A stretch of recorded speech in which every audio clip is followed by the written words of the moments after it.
猜吧，猜我今个为啥回来那么早？为什么？猜，你猜，你先猜。练到一半，教练说他不教了。那不是。你猜，老铁。教练长回来了。再猜。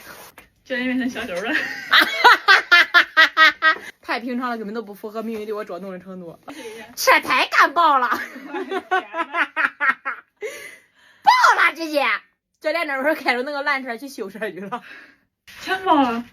报一个呀，都能报一个还不够吗？你报一个还不够吗？还要全报？那风大嘞，把俺们都快刮成鹌鹑了。我说实话了，那一个头刮的跟驴天那样，我受不了了。冒着生命危险过去，那么大10级大风，大家都怕被刮跑了，都那我都毅然决然的去练车，都那命运他都这样捉弄我。哟。